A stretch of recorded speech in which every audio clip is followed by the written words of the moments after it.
Chinmaya Mission Houston is a dynamic spiritual organization dedicated to enriching countless lives with the timeless wisdom of Vedanta and Hindu scriptures. Our aspiration is to provide maximum happiness to the maximum number of people for the maximum time. For this purpose, we have developed an app called Gita 365. Every day, the user will receive a 2 to 4 minutes message from the Bhagavad Gita in the unforgettable words and voice of Pujya Swami Chinmayananda. Those few personal minutes with the inimitable teacher and listening to the melodious chanting of the selected verses can uplift and enhance our everyday experience throughout the year.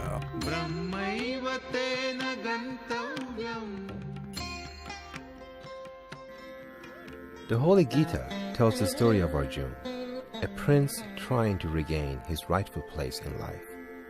To do so, he must go to war with his own family. How can I? Why should I? What should I do? I'm confused about my own duties. Oh Krishna, please teach me. Shri Krishna answers, do not run away from life. Make life a sport. Karmanyevadhikaraste. Your right is to work. You are born in this world to work and act, and not to run away from the situations that come to you. But why? Why can't I run away from situations? The essence in us, the touch of life in us, never goes. It is permanent, eternal, immutable. It is God, the highest reality. Yes, names and forms will never be permanent, but that which is enlivening them all is permanent and eternal. So what is it? Live vitally every moment that you are living, without being cowed down by the situations around. Be a master of situations and live. Bhagwan assures and promises us, my devotee shall never come to any harm. I shall take care of you. Come to know him and feel a sense of having done what is to be done in life. Let us not miss the opportunity and declare, like Arjuna, I shall fulfill thy command. I will fight the battle of my life.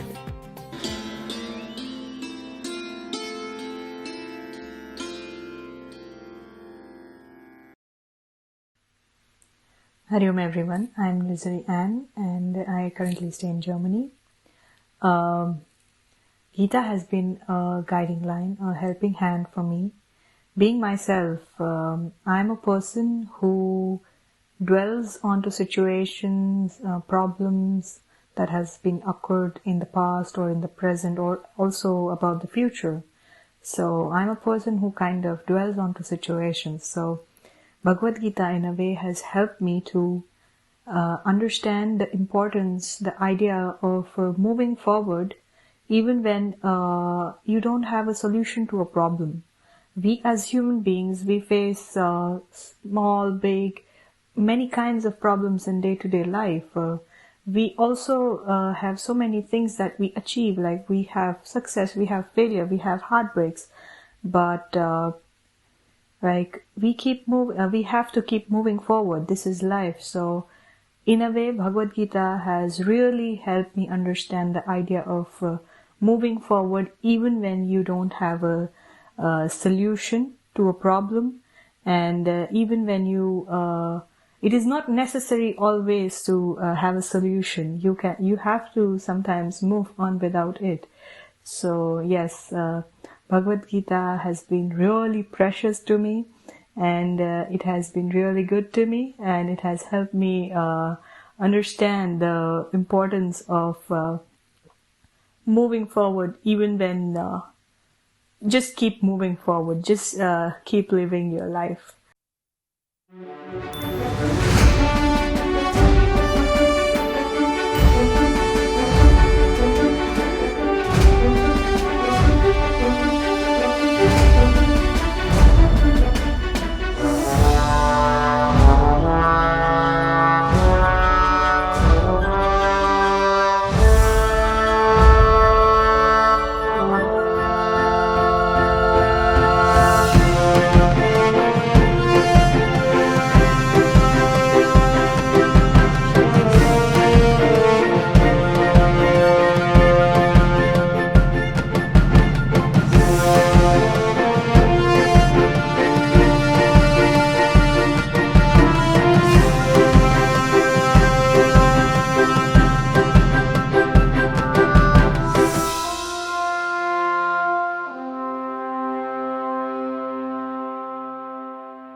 we all enjoy receiving gifts.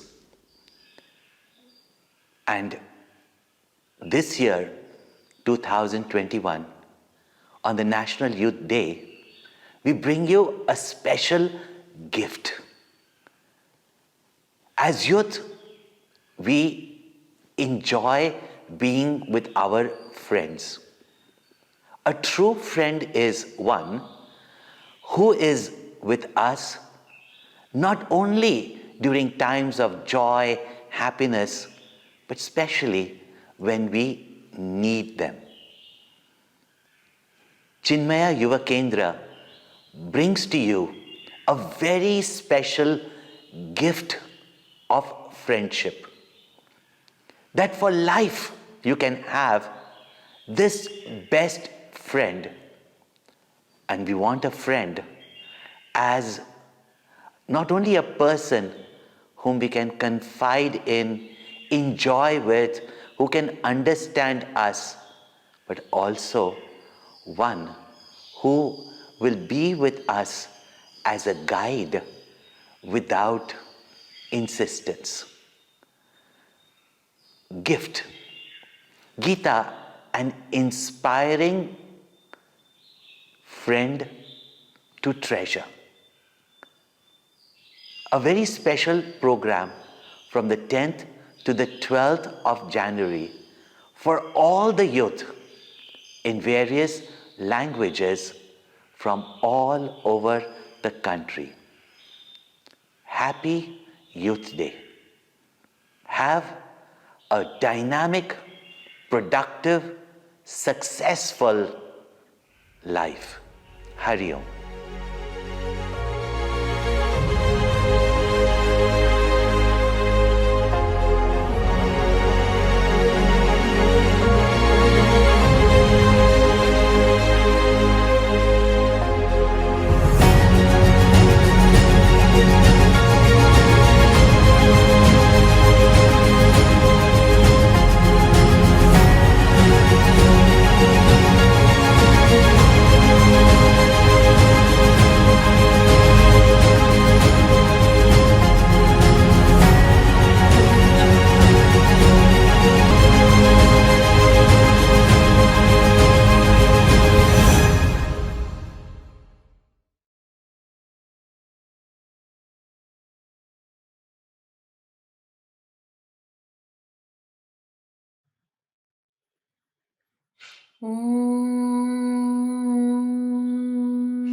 ॐ सहनाववतु सहनौ भुनक्तु सह वीर्यं करवावहै तेजस्विनावधीतमस्तु मा विद्विषावहै ॐ शान्ति शान्ति शान्तिः समस्तजनकल्याणे निरतं करुणामयम् नमामि चिन्मयं देवं सद्गुरुं ब्रह्मविद्भरम्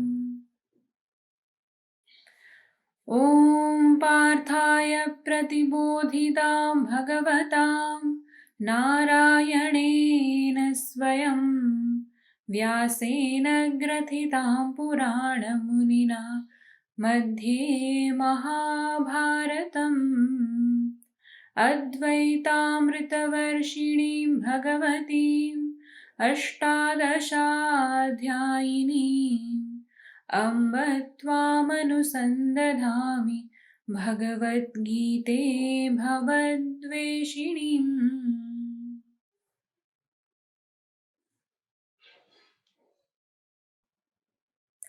Hari Om and Swagatam on the third and final day of Gift, Geeta, an inspiring friend to treasure. This is the third and last day of our National Online Youth Convention, and it also happens to be Swami Vivekanand Ji's birthday. આખા કન્ટ્રીમાં આજનો દિવસ national youth day તરીકે celebrate થાય છે.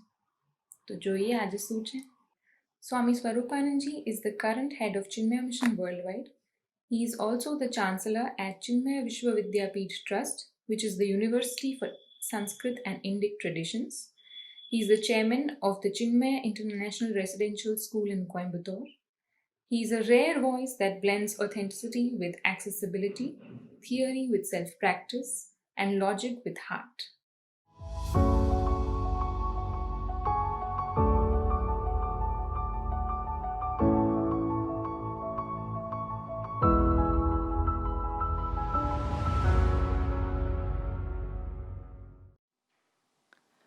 हम सब जानते हैं कि मित्र हमारे जीवन में क्या महत्व रखते हैं, और जीवन में अगर एक भी मित्र हमें मिल जाए और वो जीवन भर हमारा मित्र रहे, ये भी अक्सर जीवन में हम बहुत कठिनाई से पाते हैं. परंतु कुछ ऐसे मित्र हमारे पूर्वजों ने, हमारे ऋषियों ने, हमारे भगवान ने हमें दिए हैं. और ऐसी मित्रता की मिसाल हमारे इतिहासों में इतनी है. एक तो मित्रता है रामचंद्र जी और सुग्रीव की, और रामचंद्र जी सुग्रीव से कहते हैं कि मित्र वो है जो अपने मित्र का दुख अपने दुख से अधिक मानता है, जो अपना पहाड़ जैसा दुख एक राई मानता है और अपने मित्र का राई जैसा दुख वो पहाड़ मान लेता है, और तुरंत ही अपने मित्र के आंसू पोंछने के लिए वह कुछ भी करके अपने मित्र का दुख दूर करता है. मित्र वो जो अपने मित्र की बुराई कभी ना करे, लेकिन अपने मित्र को कोई बुरे रास्ते पे चलने ना दे, अपने मित्र से कोई बुराई ना कराए अपने लालच के कारण. और मित्र वो जो हमें जैसे हम हैं हमें स्वीकार करे, फिर भी हमें जो अच्छाई है, हमें जो हमें हमारे अंदर जो विशेषताएं हैं उनको प्रकट करे. इसको कहते हैं मित्र. और ऐसा कौन सा मित्र है जो पल पल हमें प्रेरणा दे, हमें उत्साह दे, हमारे जीवन में जब कोई संकट, कोई कठिनाई, कोई दुविधा हमारे मन में आए तो हमारी सहायता करे, और ऐसी सहायता कि हमें खुद उत्साह करके और हमें आगे बढ़ने की प्रेरणा दे.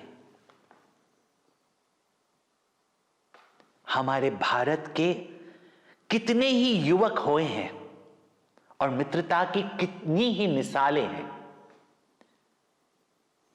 एक युवक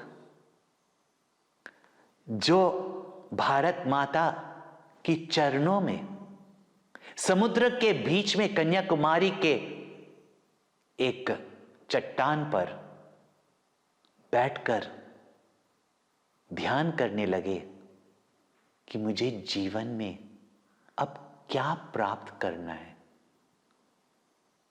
मेरे जीवन का अब क्या लक्ष्य है, मेरे जीवन का अब क्या प्रयोजन है.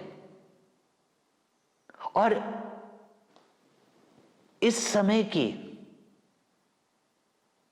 और इस समय में जग को क्या विशेष जरूरत है। मैं अपने देश के लिए, अपनी संस्कृति के लिए, जो इतनी महान है, जिसने पूरे विश्व को एक कुटुंब समझकर वसुदेव कुटुंबकम का संदेश दिया है कि हम सब एक परिवार है, और हर रिश्ते में जब मित्रता होती है ना, तो हर रिश्ते में एक ऐसा आनंद होता है, क्योंकि मित्र तो अपना कोई सगा संबंधी तो नहीं है, लेकिन उसके साथ रिश्ता तो प्रेम का ही है।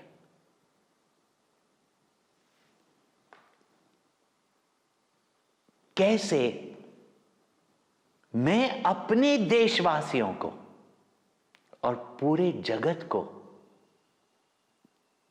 यह मित्रता का संदेश दूं, और वही इतनी कठिनाइयों के साथ शिकागो जाकर और वहां से उत्तिष्ठता, जागृता, arise, awake and stop not till you reach your goal, ऐसा संदेश दिया है सब युवकों के लिए, पूरे जगत के लिए, जो हमारी उपनिषदों में है और जो भगवत गीता में है। और भगवत गीता तो मित्रता की मिसाल है कि जब ऐसा योद्धा, जो सबसे श्रेष्ठ योद्धा कहलाते थे, जब कुरुक्षेत्र के मैदान में आए और अपने आप को अकेला समझकर वो जब अपने ही आसक्ति, अपने ही मोह और अपने ही विचारों में ऐसे बेहाल हो गए और दुख के साथ वह अर्जुन जो अंधेरे में बाण चला सकते थे, वो भी अपने बाएं हाथ से, जिसे बोलते हैं बाएं हाथ का खेल था उसके लिए, वो अर्जुन उस समय जब उधर बैठ गए और कह दिया कि मुझे तो समझ में ही नहीं आता मुझे क्या करना है, उस समय उनके साथ उनके मित्र भगवान श्री कृष्ण, जो द्वारकाधीश थे, फिर भी मित्र वो जो अपने मित्र की सहायता के लिए उसके सारथी भी बन जाए। मित्र वो जब कोई कठिनाई हो तब तो अवश्य ही हमारे साथ रहे, और भगवान श्री कृष्ण उस समय अर्जुन के साथ थे। और जो शब्द उस समय भगवान ने अपनी मित्रता से अर्जुन से कहे, वो ही गीता है। और गीता में भगवान ने जो अर्जुन को सही विचार कैसे करना, अपने आप को कैसे जानना, अपने कर्म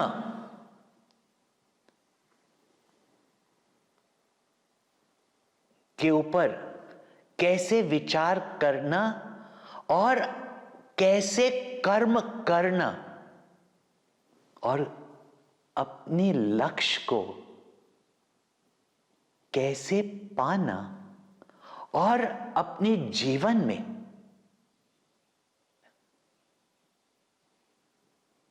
कैसे अपने जीवन का उद्देश्य क्या होना चाहिए उसको पहचानना।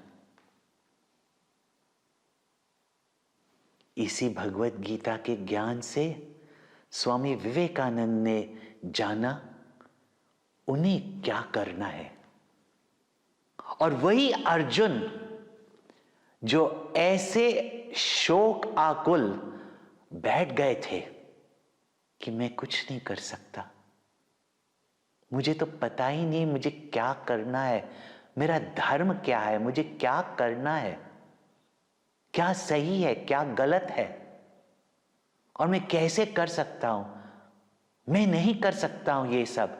जीवन में ऐसी कितनी कठिनाई आती है, जीवन में हमें कहीं दुविधाएं होती है, जीवन में कभी कभी हमें पता ही नहीं चलता कि क्या करना है और गलत ही कर लेते हैं। उस समय अब हमारे जीवन में कोई ऐसा मित्र हो जो हमें सही रास्ता दिखाए, जो हमें प्रेरणा दे, उत्साह दे, हमें जैसे हम हैं हमें स्वीकार करे लेकिन हमारी कमजोरियों को स्वीकार न करे और उत्साह के साथ हमें सिर्फ मार्गदर्शन न दे, उसके अलावा हमारे जीवन में हमें वह अंदरूनी शक्ति दे जो हमें प्रेरणा के साथ अपने लक्ष्य पर पहुंचा दे और हमारे जीवन में हमें सुख, शांति और प्रेम का अनुभव हो।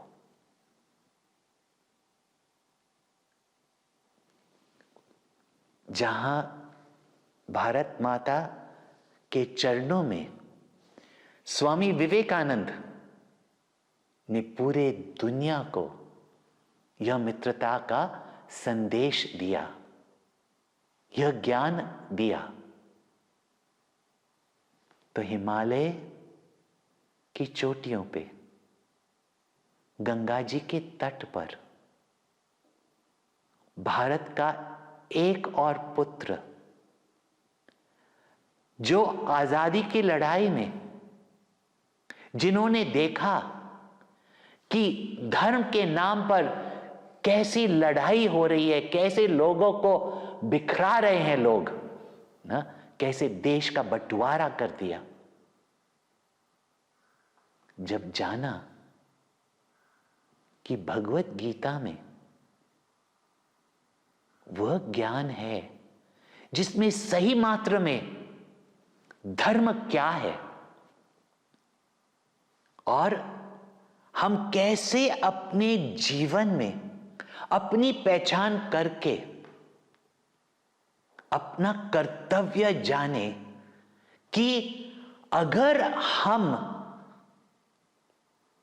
यह कर्तव्य अपने मन में रखें कि जब तक हम में कर्म की शक्ति है हमें जग की सेवा करनी है और उससे जग का ही उद्धार नहीं होता है, हमारा आध्यात्मिक उद्धार भी होता है और लौकिक उद्धार भी होता है।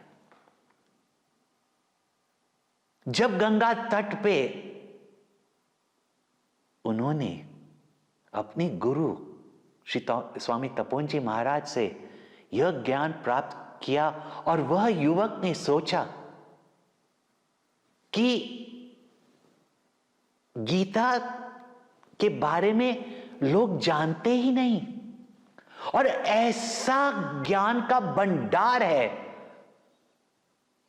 ऐसा मित्र है हमारे लिए जो हमें उत्साह, प्रेरणा, ज्ञान, मार्गदर्शन, अपनी पहचान, जीवन में हम क्या कर सकते हैं और कैसे कर सकते हैं, संकटों से कैसे हम अपने आप को विजयी बनाएं। ऐसा ज्ञान जो पल पल हमारी सहायता कर सकता है, जो पल पल हमें सुख का मार्ग दिखा सकता है, जो पल पल हमारे दुखों में और हमारी कठिनाइयों में हमारी सहायता कर सकता है, वह ज्ञान गीता का स्वामी चिन्मयानंद जी ने पूरे विश्व भर फैलाया और अपने जीवन का एक एक दिन कितने ही लोगों को और अधिकतर युवकों को उन्होंने प्रेरणा दी। चाहे अच्छे भाग्य कहो, लेकिन जीवन में कोई अच्छा एक मित्र मिल जाए। और जब पूज्य गुरुदेव ने हमारी मित्रता भगवत गीता से कर ली, तो अपने जीवन के अनुभव से हम कह सकते हैं कि इस ज्ञान के बिना हम कुछ नहीं होते। और पल पल हर एक जीवन में जो हमारे जीवन में हमें कठिनाई आए और जीवन में हम कुछ भी प्राप्त करना चाहे, अगर हम इस मित्र को जाने और भगवत गीता के साथ मित्रता करें, तो यह जो ज्ञान है वो सदा हमारा मित्र बनकर हमारा सहायक बनेगा। पढ़ के तो देखिए कभी, सुनकर देखिए कभी। इस गीता में तो भगवान ने कहा है, मैं तो तुम्हारा मित्र हूं। और यह मित्र ने उस समय अर्जुन के दुख को दूर करके उसको ऐसा हीरो बना दिया कि इतिहास के पन्नों में वो तो अमर हो गए। और यही भगवान कहते हैं, यही भगवत गीता में कहा गया है, उद्धरेत आत्मनात्मानम। तुम अपने आप को किसी भी अवस्था से उठाकर ऊंचा कर सकते हो। और कभी नहीं सोचना अपने आप को, कभी ऐसे तो दिखाते तो अपने आप को बहुत बड़े हैं, लेकिन अंदर तो हम अपने सोचते कि हम ये नहीं कर सकते, हम ऐसा लक्ष्य कैसे प्राप्त कर सकते हैं, अरे कोई भी एग्जाम होगा कैसे हम फेल हो जाएंगे, और फेल हो गए तो क्या होगा। भगवान कहते हैं न आत्मानम अवसादयेत, अपने आप को कभी किसी से छोटा नहीं समझना, नहीं किसी को अपने से छोटा समझना, क्योंकि हर एक में अपनी एक विशेषता है। अपने आप को जानो।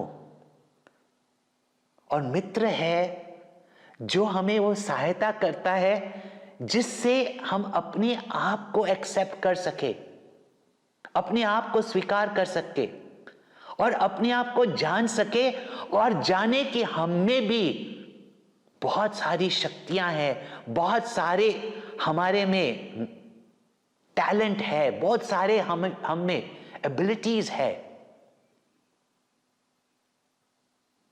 ये सब हमारे जीवन में है। और हम दूसरों को देखकर कभी अपने आप को नीचा समझते हैं और सब कभी सोचते कि हम ऐसा नहीं कर सकते। यही अर्जुन, यही स्वामी विवेकानंद, यही स्वामी चिन्मयानंद यही मोहनदास करमचंद गांधी, इन सब ने भगवत गीता से यह मित्रता पाई, न आत्मानम अवसादयेत। मित्र तो वो है जो हमें अपने से प्रेम करा दे, अपने से मित्रता करा दे। और मित्र वो है जो हमें गलत रास्ते से सही रास्ते पे लेकर आए। अपनी शुरुआत में हमने कही थी, है? और यह गीता है जो हमारे मन को ही हमारा मित्र बना देती है। कुछ मित्र रहते हैं जो दूसरे मित्र से जलते हैं और आपको किसी से मित्र बनने नहीं देते, क्योंकि उनको अपनी मित्रता सुरक्षित रखनी है। बट वो हमारा नित्य मित्र है जो हमें हमसे, हम में एक मित्र उत्पन्न कर ले। इसीलिए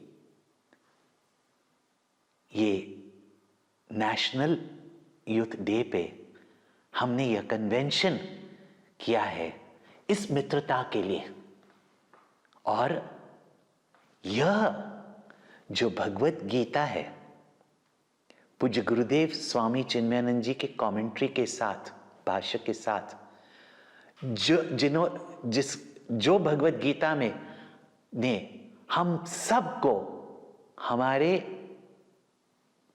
युवक अवस्था में प्रेरित किया, जागृत किया और हमारे लक्ष्य तक पहुंचाया और जीवन में बहुत बड़ी बड़ी चीजें करने का उत्साह दिया, वह हम आपको उपहार में देते हैं। और इसको प्रेम से स्वीकार कीजिए, ये हमारी मित्रता है। आप मित्रता करेंगे? आप सबके लिए भगवान से, गुरुदेव से और हमारे सब ऋषियों से आप सबके लिए हमारी प्रार्थना है कि जीवन में सुखी रहो और सुख बांटो। Hariom. Dr. Jigar Inamdar is a PhD in Public Administration and MA in Political Science from MSU Baroda.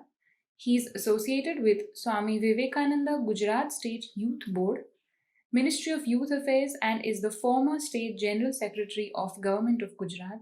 And we are very pleased to have him here with us today.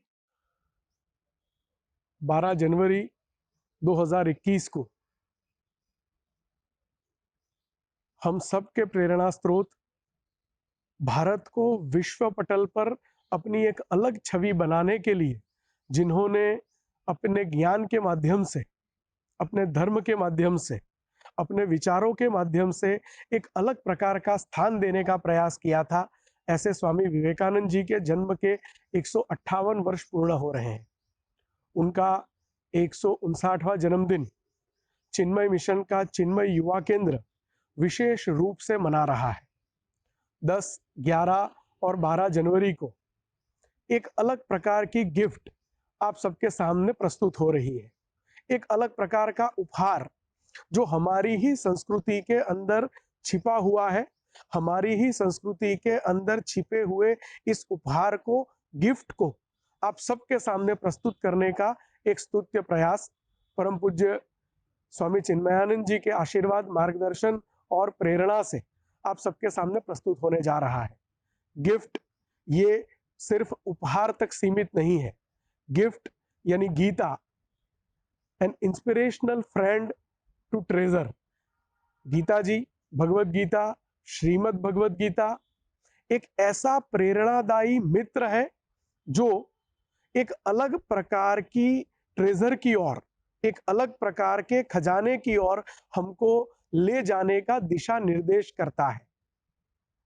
Bhagavad Gita जी को स्वामी विवेकानंद जी के साथ जोड़ने का जो स्तुत्य प्रयास चिन्मय युवा केंद्र के द्वारा इस गिफ्ट कार्यक्रम के 3 दिन के इस वेबिनार के माध्यम से हो रहा है, मैं हृदयपूर्वक इस प्रयास को वंदन करता हूं। भगवत गीता जी पे मेरा ज्यादा अभ्यास तो नहीं है, पर जो कुछ थोड़ा बहुत अभ्यास हो पाया है, उस अभ्यास के माध्यम से भगवत गीता जी को मेरे विषय के साथ और विवेकानंद जी की प्रेरणा के साथ मैं जोड़ने का छोटा सा प्रयास इस बातचीत के माध्यम से करने का प्रयास करूंगा। जिस विषय पर मैं आप सबसे बात करना चाहता हूं, यह विषय यह है इंडिविजुअल सोशल रिस्पॉन्सिबिलिटी, व्यक्ति की व्यक्तिगत सामाजिक जिम्मेदारी। पिछले कई वर्षों से मैं इस विषय पे बात करता आया हूं, और जब मुझे पूछा जाता है कि आप किस विषय पे बात करना चाहेंगे, मुझे ऐसा लगता है कि इससे प्रिय और इससे ज्यादा जरूरी मेरी दृष्टि से और कोई विषय नहीं हो सकता। इंडिविजुअल सोशल रिस्पॉन्सिबिलिटी आज के समय की सबसे बड़ी जरूरत है, ऐसा मैं स्पष्ट रूप से मानता हूं। पिछले कई वर्षों से एक नया कंसेप्ट मार्केट में चलता जा रहा है, जिसको हम CSR के नाम से जानते हैं, कॉर्पोरेट सोशल रिस्पॉन्सिबिलिटी के नाम से जानते हैं। कॉर्पोरेट्स के लोग, बड़े उद्योगपति बड़े बड़े बंगलों में रहते हैं, बड़ी बड़ी गाड़ियों में घूमते हैं। हमको ऐसा लगता है कि वो इतने सारे पैसे कमा रहे हैं तो उनको समाज के लिए कुछ खर्च करना चाहिए। उसके लिए कानून बनता है। हर इंडस्ट्री को, हर कॉर्पोरेट को अपने नेट प्रॉफिट के 2% समाज के विकास के लिए खर्च करना, इसका कानून बनता है। हमने चिंता तो कर ली कि कॉर्पोरेट की सोशल रिस्पॉन्सिबिलिटी क्या है, उद्योग जगत की समाज के प्रति जिम्मेदारी क्या है। बार बार हम सरकार की टीका टिप्पणी में निकल पड़ते हैं, सरकार को क्रिटिसाइज करते हैं, हम सरकार की जिम्मेदारी फिक्स करना चाहते हैं। हम हमारे अलावा हर एक व्यक्ति की जिम्मेदारी को फिक्स करने के निरंतर प्रयासों में लगे रहते हैं। मैं व्यक्तिगत रूप से ऐसा मानता हूं कि जब स्वामी विवेकानंद जी का जन्मदिन हो, जब परम पूज्य स्वामी चिन्मयानंद जी की प्रेरणा हो और चिन्मय मिशन कोई विषय को लेकर आगे बढ़ना चाहता हो, तो हमें व्यक्ति की व्यक्तिगत सामाजिक जिम्मेदारी के बारे में सोचने की आज सबसे ज्यादा जरूरत है। किसी को क्या करना, उसकी चिंता हम करें, उससे ज्यादा बेहतर ये होगा कि हम समाज के लिए क्या कर सकते हैं। ऐसा एक प्रसिद्ध कोट किसी पश्चिम के बड़े व्यक्ति का था कि आप ये मत सोचिए कि देश ने आपके लिए क्या किया, समाज ने आपके लिए क्या किया, आप ये सोचिए कि आपने समाज के लिए, देश के लिए क्या किया। हमारी जिम्मेदारी हम निभाते हैं क्या। और इंडिविजुअल सोशल रिस्पॉन्सिबिलिटी में हमारे इनकम के 2%, 5%, 10% की बात नहीं है। एक पैसा खर्च मत करिए समाज के लिए, चलेगा, पर समाज को आपके पीछे पैसा खर्च न करना पड़े, उस स्थिति में अपने आप को लाने की जरूरत है और रहने वाली है। जब तक हम समझेंगे नहीं कि हमारी जिम्मेदारी क्या है, तब तक इस समस्या से समाज जूझता रहेगा।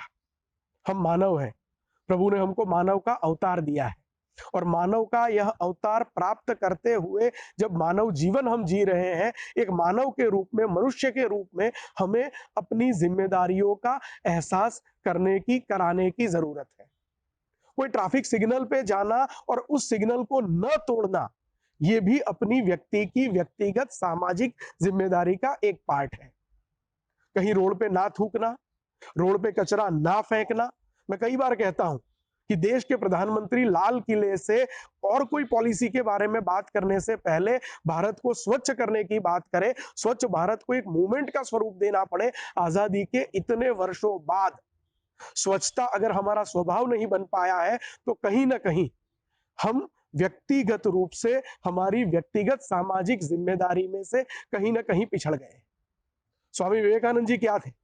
स्वामी विवेकानंद जी जब 1863 में उनका जन्म हुआ और बहुत ही संक्षिप्त जीवन उनका रहा, बहुत ही कम आयु तक वो जीवित रहे, पर आज भी वो विचारों में हमारे बीच जीवित इसलिए है क्योंकि स्वामी विवेकानंद जी ने अपने विचारों से भारत को, हिंदू धर्म को विश्व फलक पर रखने का एक बहुत बड़ा प्रयास किया था। उनको किसी ने भेजा नहीं था, उनको किसी ने समझाया नहीं था, उनको किसी ने जिम्मेदारी नहीं सौंपी थी कि आप शिकागो जाइए और विश्व धर्म परिषद के अंदर आप हिंदुत्व के बारे में बात करके आइए, हिंदुत्व का झंडा शिकागो में गाड़ के आइए। ये जिम्मेदारी किसी ने उनको नहीं सौंपी थी, उन्होंने स्वयं इस जिम्मेदारी को स्वीकार किया था। ये उनकी व्यक्तिगत सामाजिक जिम्मेदारी थी, समाज के प्रति, राष्ट्र के प्रति, धर्म के प्रति उन्होंने किसी के कहने की प्रतीक्षा नहीं की थी। कोई उनको कुछ सौंपे उसके लिए वो वेट नहीं करते थे।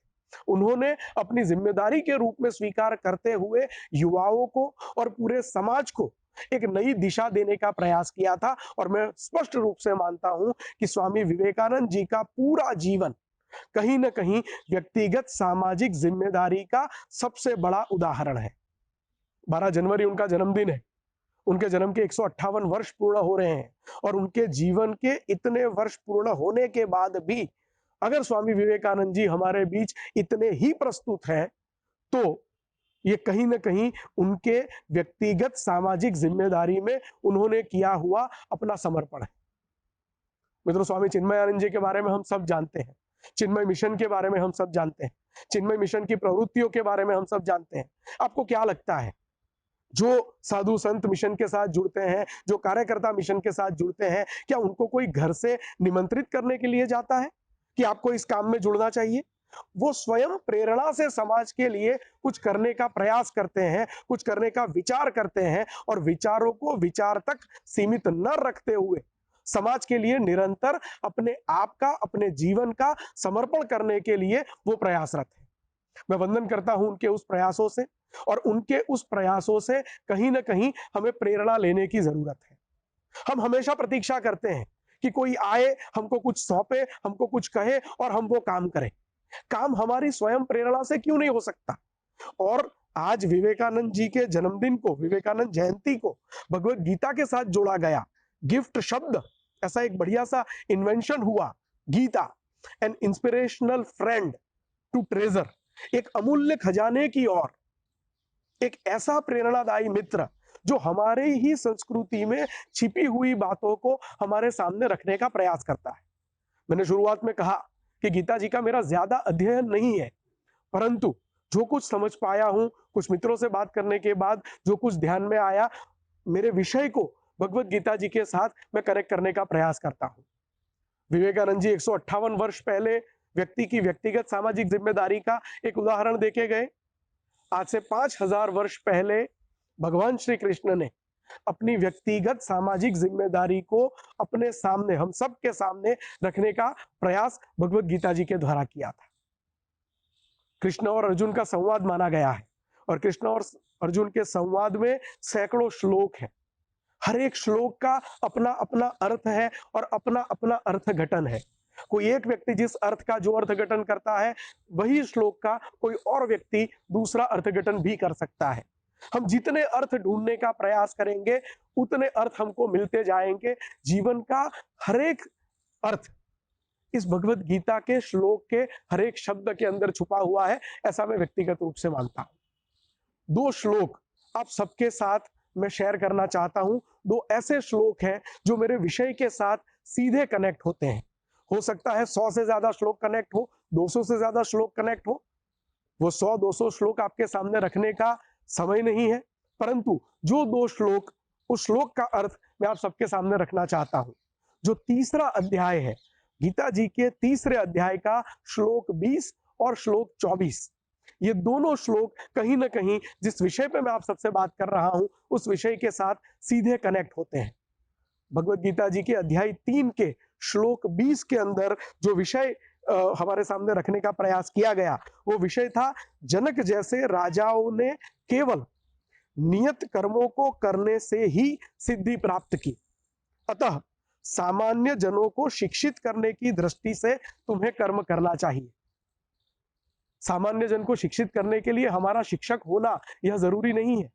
अगर हम समाज के प्रभावी व्यक्ति हैं, अगर हम समाज के एक सामान्य व्यक्ति भी हैं, तो भी हमारा आचरण किसी न किसी को इंस्पायर करे, किसी न किसी को प्रेरणा दे, इस प्रकार का होना चाहिए। ऐसा मैं आप सबको स्पष्ट रूप से कहना चाहता हूं। जनक जैसे राजा वो भी अपने कार्यों के द्वारा सिद्ध व्यक्ति हुए थे, सिद्धहस्त व्यक्ति हुए थे। हम एक सामान्य नागरिक के रूप में, एक जागरूक नागरिक के रूप में अपनी जिम्मेदारियों का निर्वहन करें। मुझे ऐसा लगता है और कुछ करने की जरूरत नहीं पड़ेगी। इसी अध्याय 3 के श्लोक 24 के अंदर हमें जिस प्रकार से एक अलग ज्ञान की प्राप्ति होती है, उसमें लिखा गया है कि जिस प्रकार अज्ञानी जन फल की आसक्ति से कार्य करते हैं, उसी तरह विद्वान जनों को चाहिए कि वे लोगों को उचित पथ पर ले जाने के लिए अनासक्त रहकर काम करें। यह श्लोक 25 है। यह श्लोक 25 में कोई व्यक्ति फल की अपेक्षा से काम करता है, वो करे, काम होना जरूरी है, पर जो विद्वान जन है उनको अनासक्ति भाव डेवलप करते हुए, अपने अंदर उस भाव को बड़ा करते हुए किसी न किसी प्रकार से निरंतर कार्य करना चाहिए, कार्य करते रहना चाहिए। इसी अध्याय के श्लोक 24 की जो मैं बात कर रहा था, उसमें भगवान श्री कृष्ण अर्जुन को बताते हैं कि यदि मैं नियत कर्म न करूं तो ये सारे लोग नष्ट हो जाएंगे। जो काम नियति ने मुझे सौंपा है, अगर वो काम मैं नहीं करता हूं, ये सारे लोग नष्ट हो जाएंगे। तब मैं अवांछित जन समुदाय को उत्पन्न करने का कारण हो जाऊंगा और इस तरह संपूर्ण प्राणियों की शांति का विनाशक बनूंगा। कई सारे ऐसे लोग होते हैं जिन लोगों को अपने कर्मों का ज्ञान नहीं होता है। सबसे पहले व्यक्ति की व्यक्तिगत सामाजिक जिम्मेदारी का प्रथम चरण अगर कुछ हो सकता है तो वो हमारे कार्यों के प्रति हम खुद जागरूक हो जाए। हमें क्या करना है उसकी स्पष्टता हो, हमें क्या नहीं करना है उसकी स्पष्टता हो, और जिस दिन हम उस स्पष्टता को प्राप्त करते हैं, इंट्रोस्पेक्शन, अंतर्मन के साथ मनोमंथन, ये हमारे लिए बहुत जरूरी है।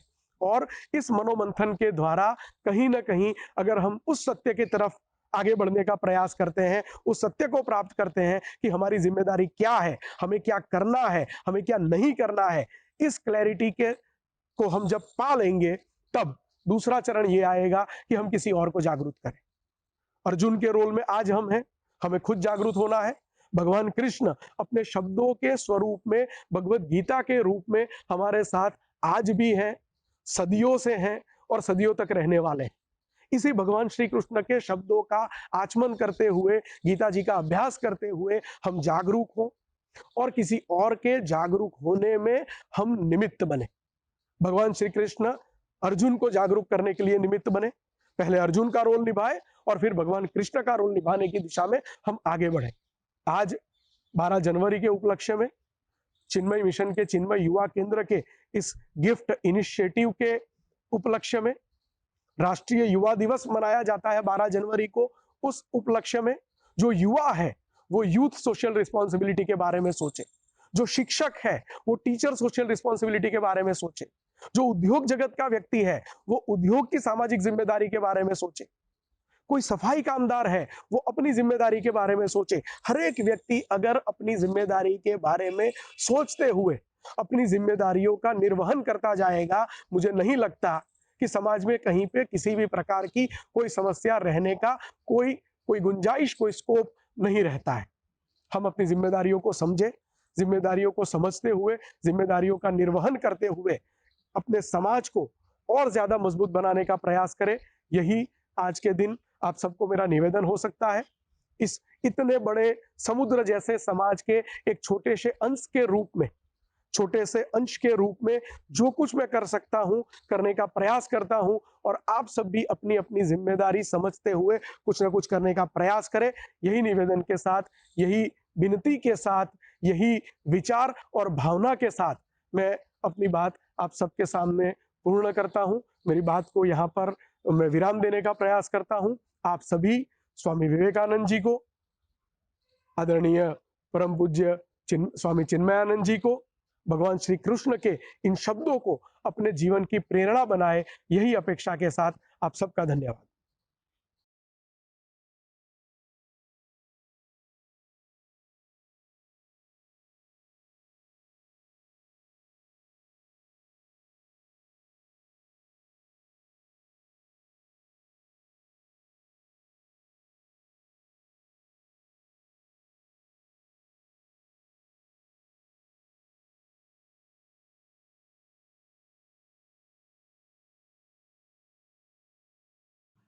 Brahmacharini Tanviji studied the Vedant course after her college graduation. She has been serving at Chinmaya Mission since 2014 and has been conducting regular satsang and study classes in Valsad, Navsari, and Surat.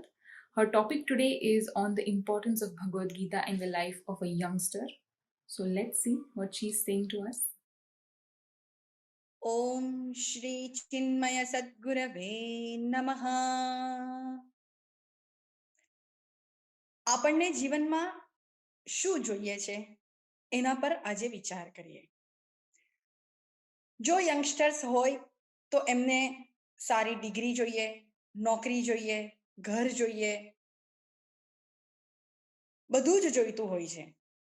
પણ આ બધી વસ્તુઓ જે આપણને જોઈએ છે એ શેના માટે આપણને જોઈએ છે? એની પાછળનો ઉદ્દેશ શું છે? તો કે જે સુખની પ્રાપ્તિ કરવી છે, આનંદની પ્રાપ્તિ કરવી છે. જો ખરેખર આપણને સુખ પ્રાપ્ત કરવું હોય, ખરેખર આપણને આનંદ પ્રાપ્ત કરવું હોય, તો શું આ બધી વસ્તુઓમાંથી મળી શકે ખરું? આપણને સુખ જોઈએ છે એ કેવું જોઈએ છે? શું 1 કલાક ચાલે એવું સુખ જોઈએ છે? તો ના. શું આપણને 1 મહિનો ચાલે એવું સુખ જોઈએ છે? ના. તો કેવું સુખ જોઈએ છે આપણને? આપણને હંમેશા કાયમ ટકી રહે એવું સુખ આપણને બધાને જોઈએ છે. માટે જ આપણે આ બધી વસ્તુઓ મેળવવા માટે પ્રયત્ન કરતા હોઈએ છીએ. આપણે અનેક પ્રકારના પ્રયત્નો કરીએ, અનેક પ્રકારના કર્મો કરીએ, મહેનત કરીએ, એ સુખી થવા માટે જ કરીએ છીએ. પણ શું ખરેખર એ પ્રયત્નો કરવા છતાં આપણે સુખી થઈ શક્યા ખરા? શું કાયમ ટકી રહે એવી ખુશી પ્રાપ્ત થઈ ખરી? ના, એવી ખુશી તો પ્રાપ્ત નથી થઈ. કેમ નથી થઈ? કારણ કે આપણને જે જોઈએ છે એ બધું તો મળતું નથી.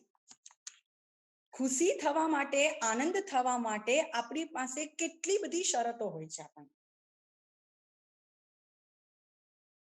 10,000 નો મોબાઈલ પહેલા આપણી પાસે હોય, પછી આપણને એવું થાય કે હવે 50,000 નો મોબાઈલ હોય ને તો જ હું સુખી થાઉં. પહેલા આપણે સ્કૂટર પર ફરતા હોઈએ, પછી આપણને એમ થાય કે મારી પાસે મોંઘામાં મોંઘી કાર, મર્સિડીઝ, BMW, ઓડી, આ બધી કાર હોય ને તો હું ખુશ થાઉં, સુખી થાઉં.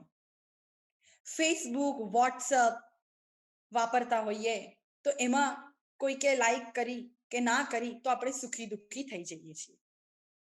તો એના વિશે પરમ પૂજ્ય સ્વામી ગુરુદેવ ચિન્મયાનંદજી બહુ સુંદર કહે છે કે આપણે આપણા હૃદય ઉપર સ્ટેથોસ્કોપ મૂકીએ અને સાંભળીએ તો આપણા ધબકારા સંભળાય છે. આપણને સુખ સુખ સુખ સુખ સુખ દુઃખ દુઃખ દુઃખ દુઃખ સુખ સુખ દુઃખ સુખ દુઃખ સુખ દુઃખ, ક્યાંક વચ્ચે સુખ આવી જાય, ક્યાંક વચ્ચે દુઃખ આવી જાય.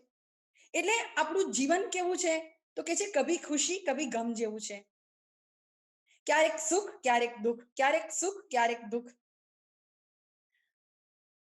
આપણે સમજી શકતા નથી કે કઈ વસ્તુથી આપણે સુખી થઈએ છીએ અને કઈ વસ્તુથી આપણે દુઃખી થઈએ છીએ. આપણને જે જોઈએ છે એવું કાયમ ટકી રહે એવું સુખ આપણને ક્યાંથી પ્રાપ્ત થશે? કેવી રીતે પ્રાપ્ત થશે? તો એ સુખ પ્રાપ્ત કરવાનો સૌથી શ્રેષ્ઠ ઉપાય બતાવે છે શ્રીમદ ભગવદ્ ગીતા. આપણા ઘરની અંદર આપણા વડીલો આપણને વારંવાર કહેતા હોય છે કે ભગવદ્ ગીતા વાંચો. પણ આપણને એવું લાગતું હોય છે કે ઇટ્સ નોટ એટ ઓલ કુલ. એ બધું આપણા માટે નથી.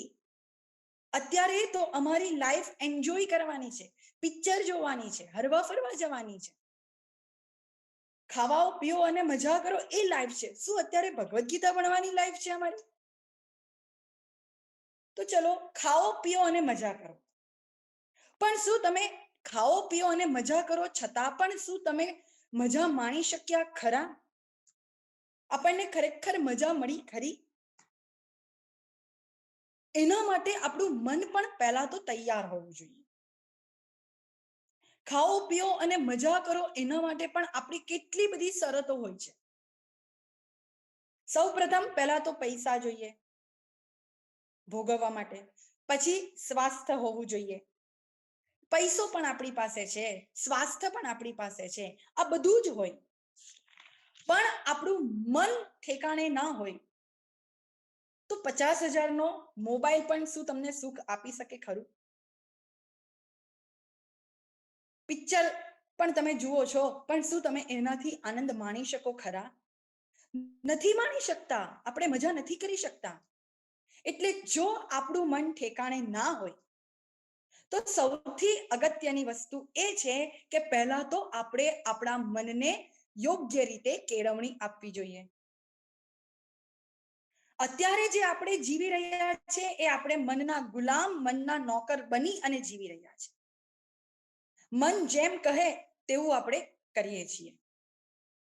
આજે મનને એમ થયું કે વહેલી સવારે નથી ઉઠવું તો આપણે નથી જ ઉઠતા, મનનું કયું જ માનીએ છીએ. આજે મનને પિઝા ખાવાનું મન થયું, બર્ગર ખાવાનું મન થયું તો તરત આપણે ખાઈએ છીએ. આપણે મનને ના નથી પાડી શકતા, અર્થાત આપણે આપણા મનના ગુલામ બની અને જીવી રહ્યા છીએ. પણ આ ગુલામીમાંથી આપણે જો છુટકારો મેળવવો હોય, ગુલામમાંથી આપણે જો રાજા બનવું હોય, તો સૌ પ્રથમ પહેલા આપણે આપણા મનને કંટ્રોલમાં, નિયંત્રણમાં લાવવું પડે. મન આપણું કહ્યું કરે એ રીતે આપણે મનને રાખવું પડે. તો આપણે મનના રાજા બનીશું અને મનની ગુલામીમાંથી છૂટી જઈશું. અને જો મનના રાજા બની ગયા તો પછી પૂછવું જ શું, સંપૂર્ણ દુનિયાના રાજા બની ગયા. મન જીતા તો જગ જીતા. જેણે પોતાના મનને જીતી લીધું ને એણે આ જગને જીતી લીધું. તો મનને કેવી રીતે જીતી શકાય? તો એ આપણને શ્રીમદ ભગવદ્ ગીતા શીખવાડે છે કે તમે મનને કેવી રીતે જીતી શકો. અર્જુને પોતાના મનને જીતી લીધું અને એ પોતાના મનનો સ્વામી બની ગયો, એટલે જ તો એ યુદ્ધ જીતી શક્યો. બસ એ જ રીતે આપણે જો આપણા મનને જીતી લઈશું તો પછી આપણા જીવનની અંદર કોઈ પણ પરિસ્થિતિનો આપણે સામનો કરતા શીખી જઈશું. જીવન જીવવાનો એક અનેરો આનંદ આવશે. તો એટલા માટે શ્રીમદ ભગવદ્ ગીતાનું પઠન અને વાંચન રોજ કરવું જોઈએ, જેથી આપણે આપણા મન પર નિયંત્રણ લાવી શકીએ અને આપણે સુખેથી, આનંદથી જીવન જીવી શકીએ. હરિ ઓમ.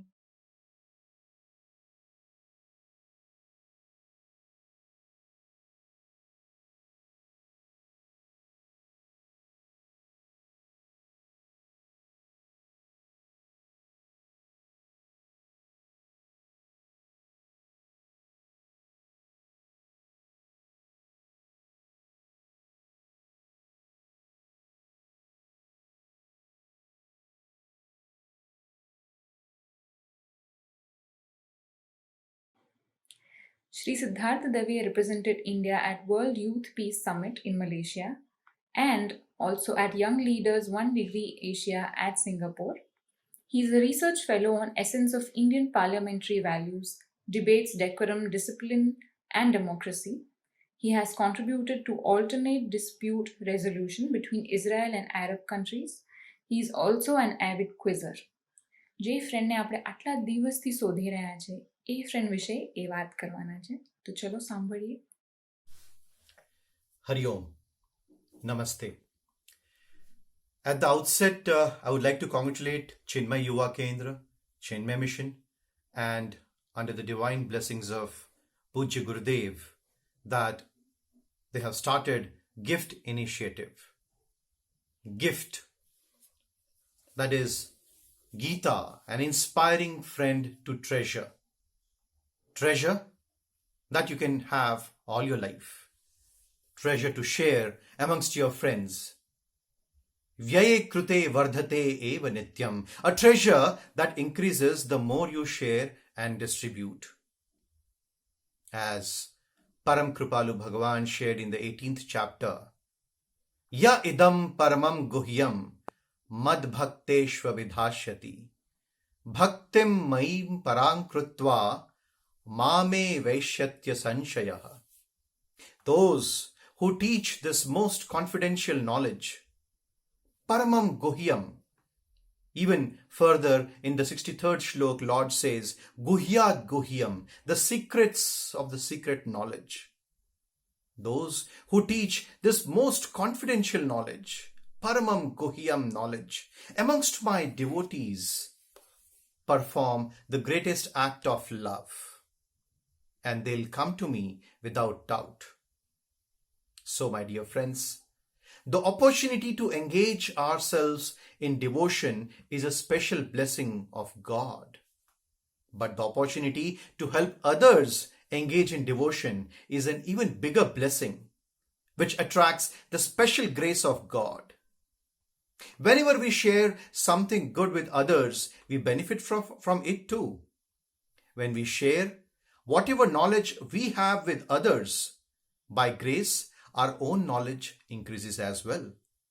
And what better day to get associated with this yagnam than National Youth Day? Bhagavad Gita, or lessons in man-making, in humankind working and functioning, imparted by Ishwar to a young man, standing all confused in the middle of a very important examination of his life.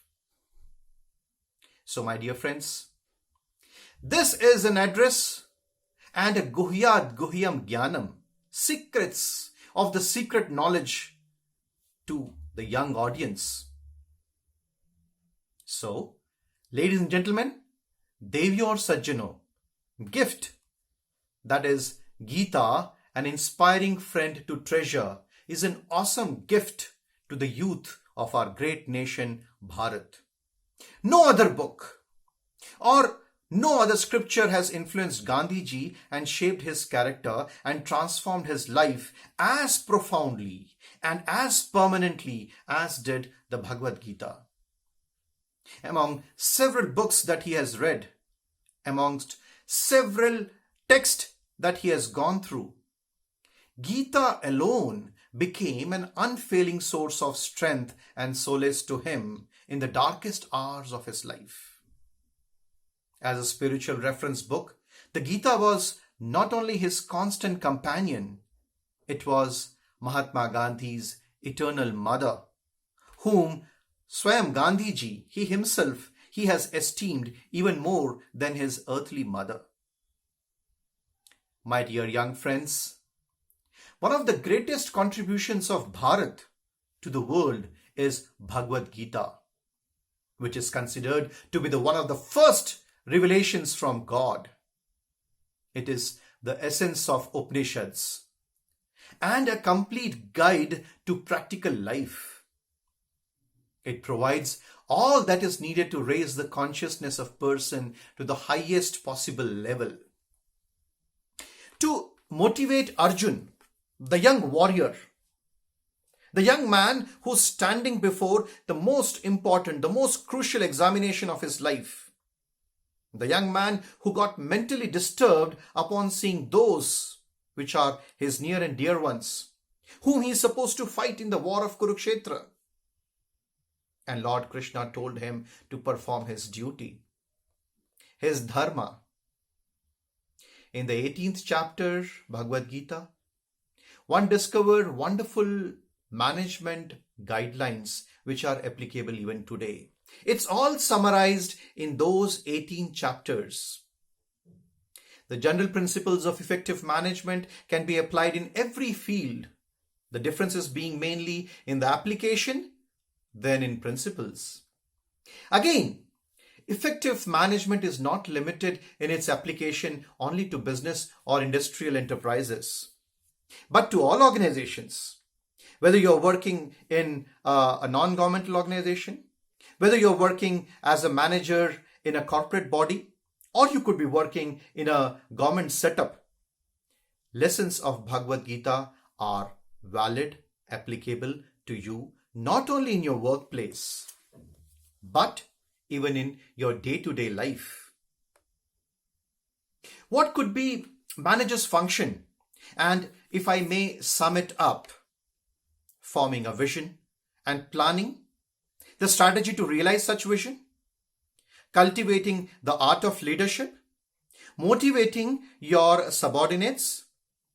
What was Lord Krishna doing at the battlefield? He didn't pick up even a single weapon. He had taken a vow not to pick up weapon and fight directly. But he was in the forefront through his teachings, through his sermons, through his learnings that young Arjun received. Further, what are the nuances or salient aspects of a manager? Establishing institutional excellence, building an innovative organization, developing human resources, communication and team management, motivation, delegation, appraisals. So, management is a process of aligning people in search of excellence, ensuring their commitment for the corporate goal. And Bhagavad Gita, my dear young friends, is in true sense a tool for creating an environment for being a wonderful leader.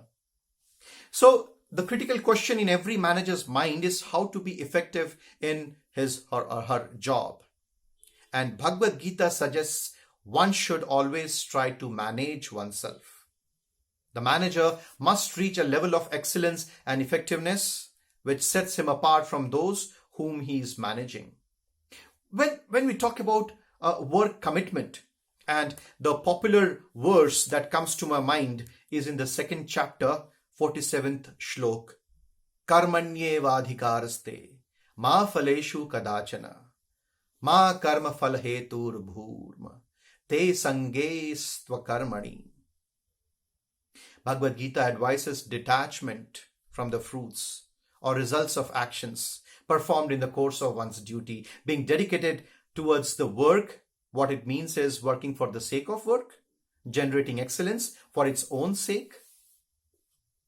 Whether it is stress management principles, whether it is Bhagavad Gita, which discusses in great detail the theory of cause and effect, making the doer responsible for the consequences of his deeds. The divine Bhagavad Gita, which advises detachment from the greed of selfish gains by discharging one's accepted duty.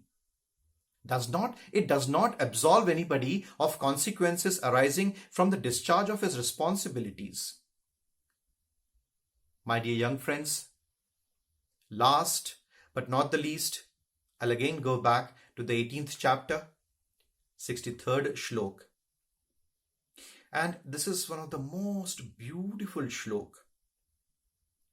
My dear young friends, this talks about how much love and compassion Swayam Ishtadev Bhagwan has towards his followers.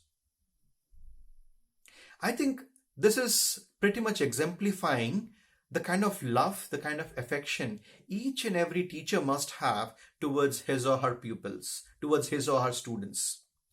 Each and every parents must have towards their own kids, towards their own children. And the shloka is Iti te jnana akyatam guhyad guhyatayam mara vimrushe tadasheshena yathechasi tatha kuru. Lord said, Iti. My dear young friend, my dear Arjuna, Iti, up till now, Iti, up till. I have shared Guhyat Guhya Gyan. It is not a secret knowledge. It is secrets of the secret knowledge. Guhyat Guhyam Gyanam. I have shared to you. It is not a common knowledge that I have shared. It is not something that you would find just simply Googling. It is not something that you would find by simply finding out in encyclopedias. This is a knowledge that I have shared only to you because you are the chosen ones. Only to you because you are worthy of it. And despite me sharing to you such a knowledge which is secrets of the secret, Param Kripalu Bhagwan says, Yathechasi tatha kuru. Hey Arjun, do as you wish. Yatha ichha, tatha kuru. You do as you like. I trust your wisdom. I trust your sense of judgment. So, my dear young friends, this is a divine opportunity that you have. Thanks to Chinmaya Mission, thanks to Chinmaya Yuva Kendra for bestowing upon to all the young friends this gift, this precious spiritual gift on this day of National Youth Day. And may we all see the dream of Swami Vivekananda when he said, "Arise, awake, and stop not till your dreams are achieved, come true." Thank you. Hari Om. Namaste.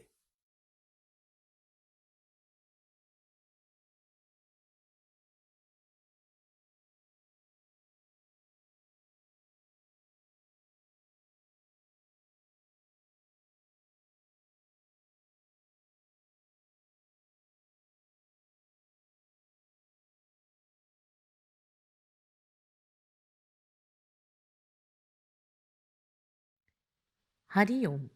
Welcome to the world of inspiration, the Bhagavad Gita. Puji Gurudev Swami Chinmayanand used to tell a story to youth, and youth loved this story and got inspiration to gain their true freedom. Let's listen to this story. Once upon a time, two divine space birds lived in harmony. These two birds were immortal. Their life was blissful. They were full of joy and happiness, ever cheerful, always smiling, fluttering their wings and singing the glories of the Lord Almighty. આ પંખીડાઓ અમર પાટો લઈને આવ્યા હતા. They could be reborn at their will. Once they decided to have a family, and lo, they were blessed by the Lord and laid number of eggs in the space. These eggs were twinkling like the silver stars in the sky. Parent birds were very happy.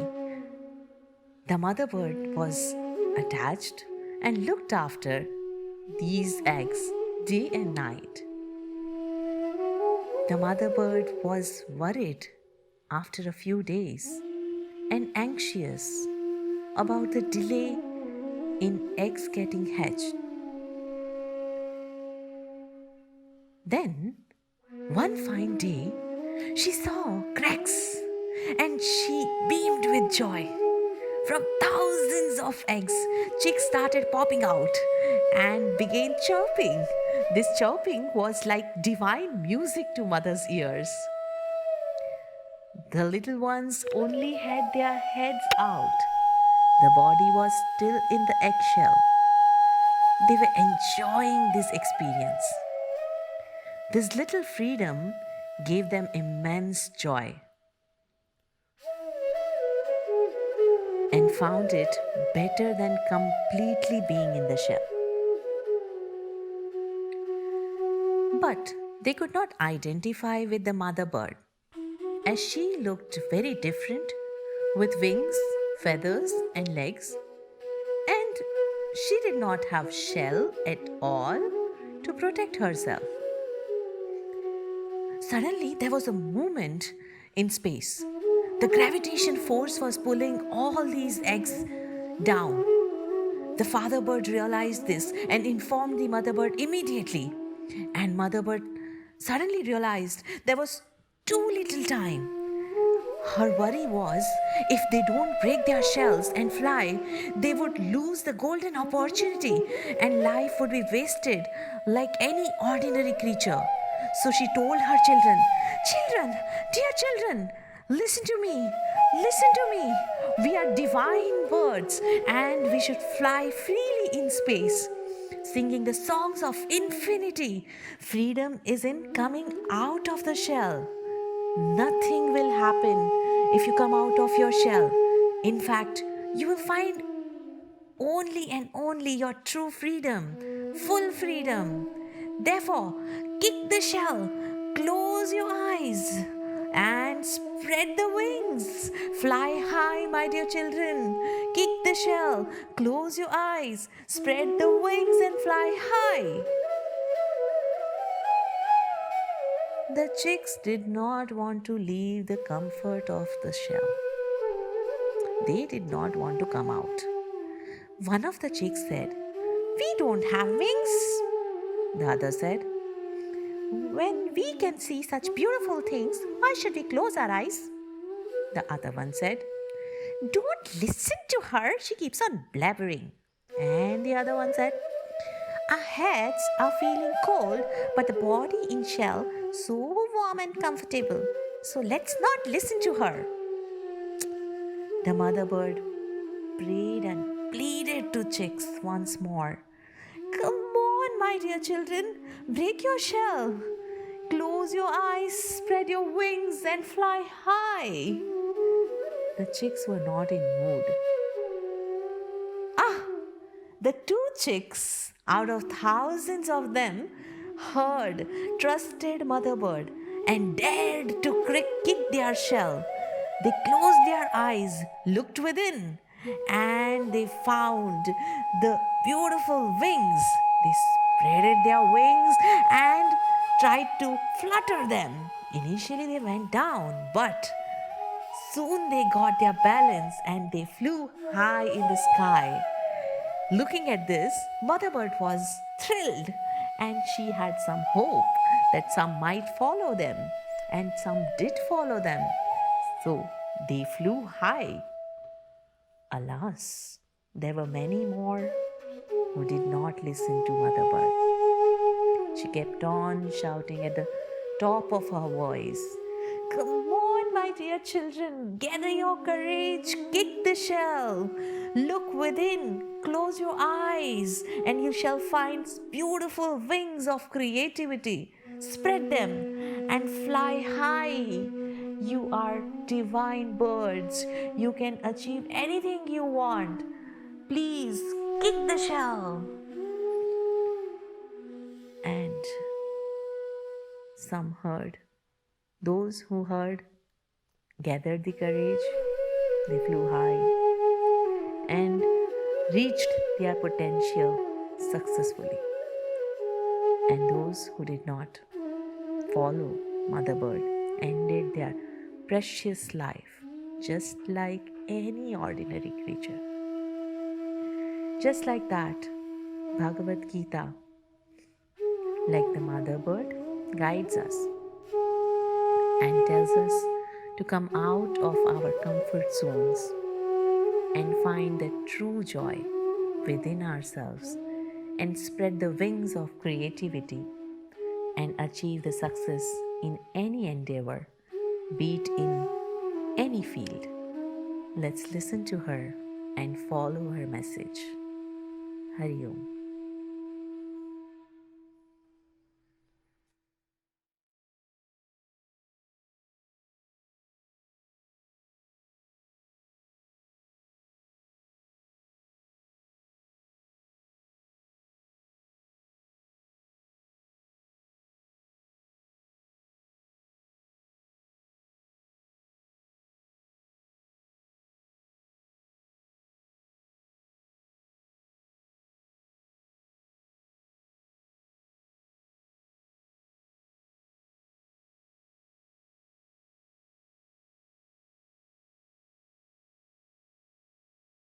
ओम श्री चिन्मय सद्गुरवे नमः। हरिओम। काफ़ी सारे प्रश्न हमें मिले हैं और कुछ और प्रश्नों को लेकर हम फिर थोड़ा सा विचार, थोड़ी सी चर्चा करते हैं। पहला प्रश्न है, how can I clear past lives wrong doings? पूर्व जन्म की गलतियां हैं, उसको मैं कैसे अभी सुधार सकता हूं? पूर्व जन्म की ही नहीं, अभी इस जन्म के भी जो भूतकाल में हमारी गलतियां हुई हों, if we have done things wrong, we can not change those actions now. जो पास्ट जो कर्म है हमारे भूतकाल के, उसको आज हम बदल नहीं सकते, पर इतना जरूर कर सकते हैं कि जो गलतियां हुई हैं उसको दोहराएं नहीं, वैसे ही कर्म फिर हमसे ना हो उसका प्रयास करें। हम कैसे कर्म करने चाहिए, क्या करना चाहिए, क्या नहीं करना चाहिए, उसका ज्ञान लेकर के उसके अनुसार हम चलें, वो हम कर सकते हैं। दूसरी बात यह है कि हम आज यदि अच्छा जीवन जिए तो पहले के जो बुरे कर्म हैं वो इसके साथ कैंसल हो जाएगा, ऐसा भी नहीं है। कई बार हमें ऐसा होता है कि एक पाप किया, एक पुण्य किया और पाप और पुण्य कैंसिल हो गया। ऐसा नहीं होता है। पाप किया वो पाप का फल भी हमें भोगना है, पुण्य किया वो पुण्य का फल भी भोगना है। पर हमें जो सही राह पर जब हम चलते हैं तो जो भी गलतियां पहले की हो उसका कोई फल भी मिले, दुख रूप फल मिले, कष्ट रूप फल मिले, तो उस फल को भोगने की हमें शक्ति जो आती है वो सही मार्ग पर चलने से आती है। इसीलिए जैसे ही हमें पता चले कि कुछ गलती हुई है तो उन गलतियों को तुरंत सुधार करके अपने जीवन की दिशा सही करें, तो वही हमारे लिए आगे बढ़ने की दिशा होगी। नेक्स्ट प्रश्न 6, lot of people say to live in the present, then what about future? And if we do work with the future expectations, then what about present? Please clarify how much time we should give to our future and present. વર્તમાન અને ભવિષ્ય માટે કેટલો સમય આપણે સમયનો ફાળો આપવો જોઈએ? હવે આ પ્રશ્ન જે છે, ભવિષ્યની જેટલી પણ ચિંતા કરીએ અથવા જેટલું પણ વિચારીએ એનાથી આ સમય આપણને કંઈ મળવાનું નથી. જે પણ કરવાનું છે એના માટે આપણી પાસે વર્તમાન માત્ર છે. ભવિષ્ય પણ જ્યારે વર્તમાન બનીને આવે ત્યારે આપણે કંઈ કરી શકીએ, નહીં તો અત્યારે ભવિષ્યને હું કંઈ કરી શકું નહીં.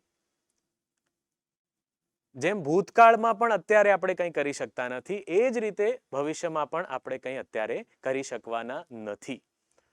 તો વર્તમાનમાં આપણે કાર્ય કરવું જોઈએ, મનને વર્તમાનમાં રાખવું જોઈએ. અને એ વર્તમાનમાં રાખીએ તો પછી ભવિષ્ય વિશે વિચારવું જ નહીં જોઈએ એવું નથી. ભવિષ્યનો વિચાર કેવી રીતે કરવો જોઈએ? ભવિષ્ય માટે આપણે જે પ્લાનિંગ કરવાની જરૂર છે, એના વિશે જે આપણે યોજનાઓ બનાવવાની જરૂર છે એ કરવું જોઈએ. પણ એ યોજનાઓ પણ ક્યારે, કયા સમયે કરવું જોઈએ? વર્તમાનમાં રહીને જ કરી શકાય. એ યોજનાઓ ભવિષ્યમાં જઈને નથી કરતા આપણે. ભવિષ્ય માટેની યોજનાઓ વર્તમાનમાં રહીને આપણે કરીએ છીએ. તો એ વર્તમાનમાં જ આપણે કર્મ કરી શકાય અને એ કરવું જોઈએ. તો ભવિષ્ય માટે કેટલો સમય ફાળવવો જોઈએ? તો એનો સિમ્પલ અર્થ એ છે, સિમ્પલ જે જવાબ આપણે આપીએ તો કે જે લક્ષ્ય છે એ નિર્ધારિત કરવું એ ભવિષ્યમાં જ આપણને મળશે. એમ નિર્ધારિત કરવા માટે જે સમય છે કે આ મારા જીવનનું લક્ષ્ય છે, 5 વર્ષ પછી મારે અહીંયા પહોંચવું છે, 20 વર્ષ પછી મારે અહીંયા પહોંચવું છે, આ જે લક્ષ્ય નિર્ધારિત કરવું એ વર્તમાનમાં રહીને કરવું જોઈએ. અને એ લક્ષ્ય સુધી અત્યારે જ્યાં છીએ ત્યાંથી લક્ષ્ય સુધી પહોંચવા માટેનો જે રસ્તો છે, માર્ગ છે, એનું પણ પ્લાનિંગ અત્યારે કરવું જોઈએ. પણ એ કર્યા બાદ પછી એની ચિંતા વગર સતત એ દિશામાં આગળ વધવા માટે પ્રયત્નશીલ રહેવું જોઈએ. એ પણ વર્તમાનમાં જ થઈ શકે. પૂજ્ય ગુરુદેવ કહેતા કે આપણું લક્ષ્ય એટલું ઊંચું હોવું જોઈએ, જેમ ગુજરાતીમાં કહેવત છે, નિશાન ચૂક માફ, ન માફ નીચું નિશાન. તો એવું કહેવાય કે એટલું ઊંચું લક્ષ્ય હોવું જોઈએ કે આપણે કદાચ એ ક્યારે મેળવી ન શકીએ તો ચાલે, પણ એ ત્યાં સુધી પહોંચવાનો જે પ્રયત્ન છે એ પ્રયત્નમાં જ આપણે આગળ વધી શકીશું, આપણી પ્રગતિ થઈ શકે. એટલે વર્તમાનમાં રહીને ભવિષ્યની યોજના બનાવીને એ દિશામાં આગળ વધવા માટેનો સતત પ્રયત્ન અને એવા ઉચ્ચ લક્ષ્યની પ્રાપ્તિ માટેનો પ્રયત્ન એ જ એકમાત્ર ભગવદ્ ગીતાનો સંદેશ કહી શકાય. How can I generate more time and energy to make the most out of this lifetime? इस जीवन के समय का सबसे ज्यादा उपयोग कैसे कर सकते हैं, अधिक समय और अधिक ऊर्जा की उत्पत्ति कैसे हो सकती है। अब समय की जहां तक बात है, सभी को 24 घंटे दिए गए हैं, उतना ही समय सभी के पास है, तो अधिक समय की उत्पत्ति नहीं हो सकती, पर किस प्रकार से हम अपने समय का सदुपयोग कर सकें, अधिक से अधिक सदुपयोग कैसे हो, तो पूज्य गुरुदेव ने इसका एक बहुत सुंदर सूत्र बताया है। ये कहा कि अपने मन को वहीं रखो जहां आपके हाथ काम कर रहे हो। Keep your mind where your hands are working. तो this is a beautiful guidance कि हम अपने मन को वहीं रखें जहां हमारे हाथ काम कर रहे हैं। तो उससे क्या होगा, जितना कार्य हमारे सामने है वो अच्छे से भी होगा, जल्दी से भी होगा, हमको थकावट भी नहीं होगी, क्योंकि थकावट अधिकतर या तो कर्म के फल की चिंता में हो जाती है, या फिर कैसे हम करेंगे, कैसे हम कर पाएंगे, ऐसी शंकाओं में हमारे जो ऊर्जा का नाश होता है। पर यदि हम अपने सामने जो कर्म है उसमें पूरी तरह से मग्न होकर कार्य करें, तो हमें ना थकावट होती है और ना समय का अभाव होता है। जैसे बहुत सारे हमने सुने होंगे वैज्ञानिक आदि हैं, वो अपने लेबोरेटरी में इतने खो जाते हैं, अपने संशोधनों में इतने खो जाते हैं कि उनको अपने देह का भी भान नहीं रहता। उनको पता नहीं चलता कि कब भूख लगी, कब दिन हुआ, कब रात हुई, पता ही नहीं चलता। कई बार हम भी, हमें जो चीजें अच्छी लगती हैं, जिसमें हमारा मन लग जाता है पूरी तरह से, उसमें समय का पता ही नहीं चलता। ऐसा लगता है कि बस ये करते रहें, तो ना ऊर्जा की कमी महसूस होती है, ना ही समय की। इसी प्रकार हम यदि हर एक कार्य में और खास करके हमारे कर्तव्य कर्मों में अपने मन को पूरी तरह से लगा पाएं और अपना बेस्ट उसमें दें, तो अपने आप हमें लगेगा कि समय भी बहुत है और ऊर्जा भी बहुत है, और हमें थकावट नहीं महसूस होगी, समय की कमी महसूस नहीं होगी। और हमेशा अपने लक्ष्य को अपने सामने रखना, अपने लक्ष्य के बारे में अपने आप को याद दिलाते रहना, ये भी एक बहुत महत्वपूर्ण चीज है। यदि उच्च लक्ष्य को हमेशा हम याद रखते रहें, तो हमें कभी थकान महसूस नहीं होगी। उस लक्ष्य से हम इतने प्रेरित होंगे कि हम अपने आप उसकी ओर आगे बढ़ते जाएंगे।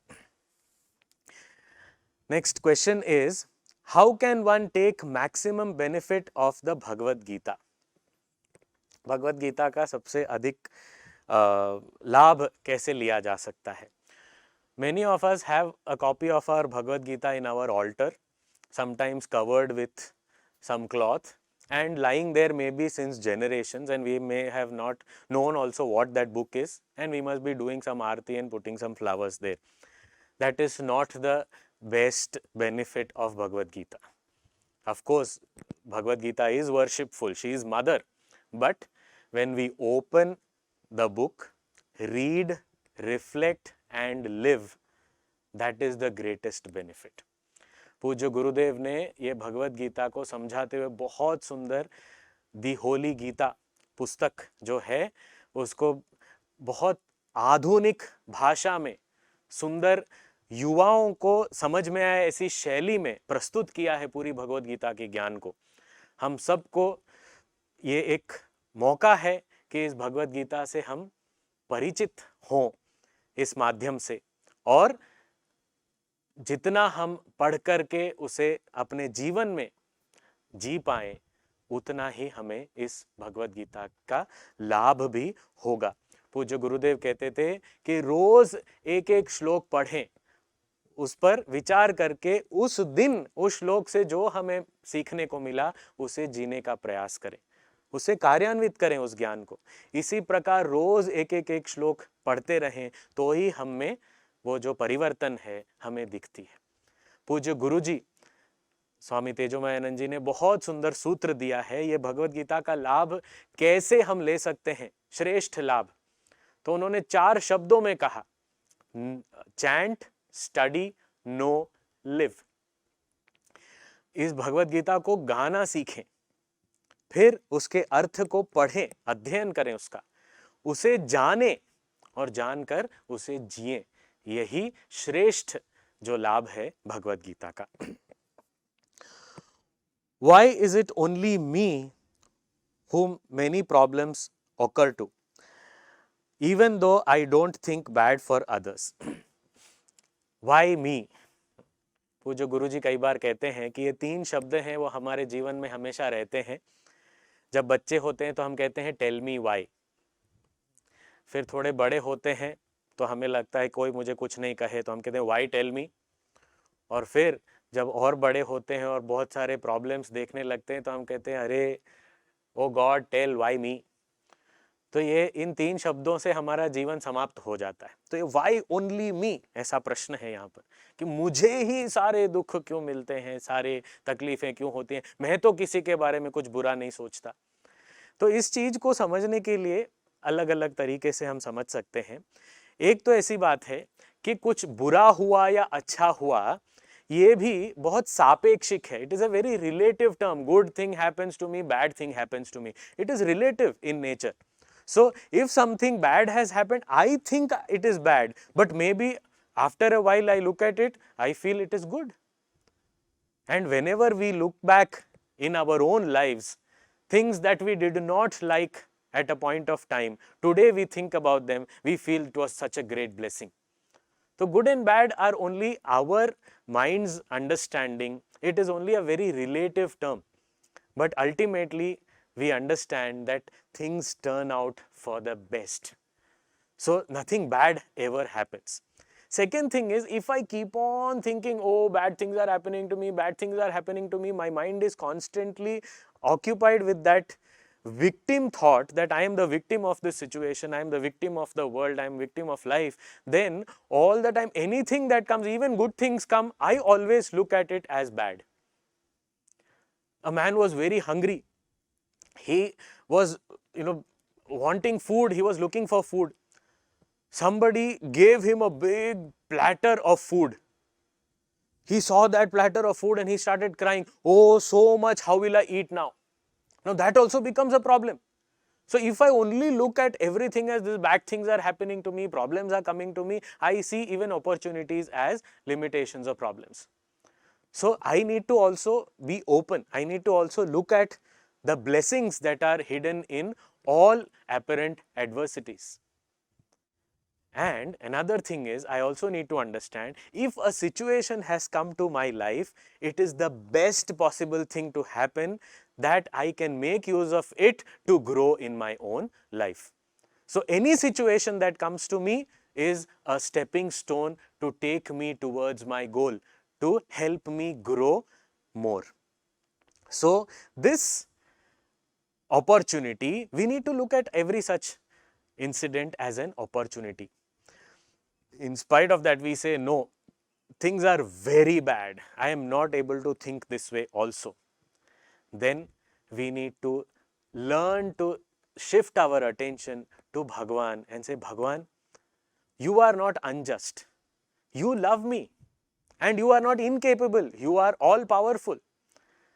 So you who love me so much and you who are all powerful, if you have given me such a situation, you only help me face it. You only help me go across this. Surrender to Him. Offer Him that situation also. So when we look at a situation as a situation, we will be able to move on with it. If we look at it as a problem, we will have to solve it. So let us try and shift our attention to the blessings or the one who is blessing. How can I keep myself stable and be on the right path in bad situations or in doubt? कभी भी हमारे जीवन में कुछ घटना घटती है तो हमारा संतुलन जो है वो बिगड़ जाता है, આપણે અસ્થિર થઈ જઈએ છીએ. સો એને સંતુલન રાખવું કેવી રીતે એવી વિકટ પરિસ્થિતિઓમાં, પ્રતિકૂળ પરિસ્થિતિઓમાં કેવી રીતે એ સંતુલન જાળવી રાખવું?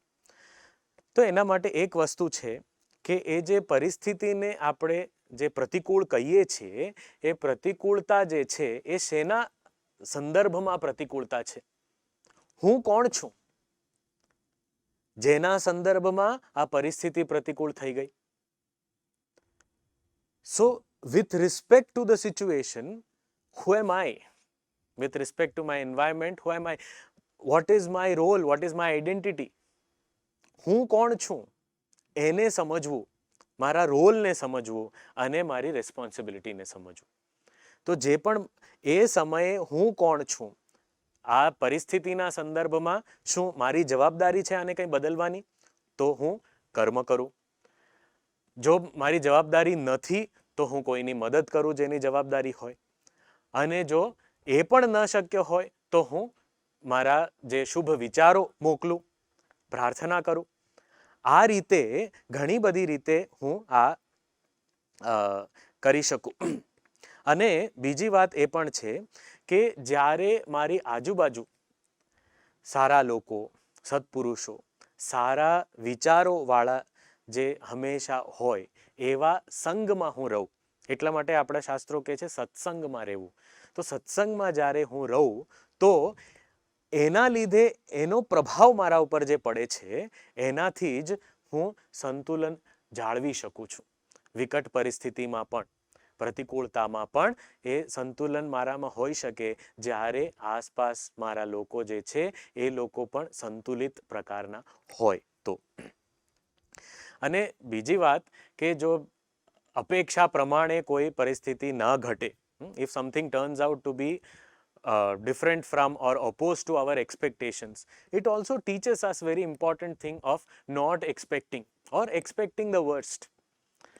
કે આવું થવાનું જ છે તો કંઈ સારું થાય, ધાર્યા પ્રમાણે થાય તો આપણને આશ્ચર્ય થવું જોઈએ. જો જે પણ થાય એને સ્વીકારવાની શક્તિ આપણનામાં આવે. જો આપણે કહીએ કે ધાર્યા પ્રમાણે નથી જ થવાનું એવું હું જો મનમાં એ રાખી લઉં તો પછી ધાર્યા પ્રમાણે ન થાય તો એનાથી હું ક્યાંય ડિસ્ટર્બ થઈશ નહીં. Sometimes things around you never go as you expected. So that time what to do? Bhagavad Gita तो सिंपल कहती है कि बस आराम करो, मुस्कुराओ, रिलैक्स एंड स्माइल. कभी ऐसे परिस्थिति होती है कि सब कुछ उल्टा पुल्टा हो रहा है, कुछ भी हमारे हमको लगता है कि क्या हो गया अचानक, सब कुछ भगवान ने छप्पर फाड़ के सारे प्रॉब्लम्स दे दिए, तो क्या करें? तो ऐसे समय पे तो जब कुछ भी हमारे अनुसार नहीं हो रहा है, हम कोशिश कर रहे हैं उसके बावजूद कुछ नहीं हो रहा है, तो बस मुस्कुराना चाहिए. कभी कभी भगवान की ओर देख लेना चाहिए, कहना चाहिए भगवान ये क्या चल रहा है, आपका प्लान क्या है?